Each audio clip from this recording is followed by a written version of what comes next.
Pablo Neruda. Noćas bih mogao napisati. Noćas bih mogao napisati najtužnije stihove.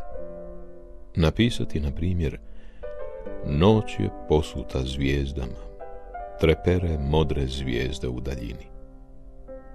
Noćni vjetar kruži nebom i pjeva. Noćas bih mogao napisati najtužnije stihove. Volio sam je, a katkada je i ona mene voljela. U noćima kao ova bila je u mom naručju. Ljubio sam je, koliko puta ispod beskrajna neba. Voljela me, a ponekad i ja sam nju volio. Kako da ne volim njene velike, nepomične oči. Noćas bih mogao napisati najtužnije stihove, misliti da je nemam, osjećati da sam je izgubio, slušati noć beskrajnu, još mnogo beskrajniju bez nje. I stih pada na dušu, kao rosa na livadu. Nije važno što je moja ljubav nije mogla sačuvati. Noć je posuta zvijezdama, a ona nije uzame. To je sve. U daljini netko pjeva. U daljini. Duša je moja nesretna što ju je izgubila.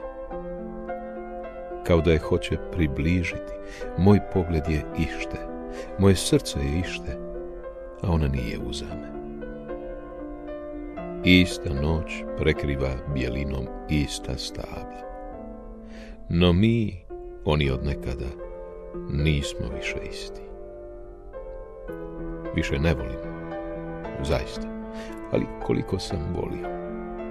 Moj glas je iskao vjetar da joj dodirne uho. Drugome, pripašće drugome, koji prije mojih poljubaca. Njen glas, njeno jasno tijelo, njene beskrajne oči. Više je ne volim, zaista, no možda je ipak volim.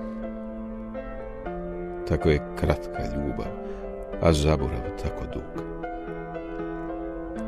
Jer sam je u noćima poput ove držao u svom naručju, duša je moja nesretna što ju je izgubila.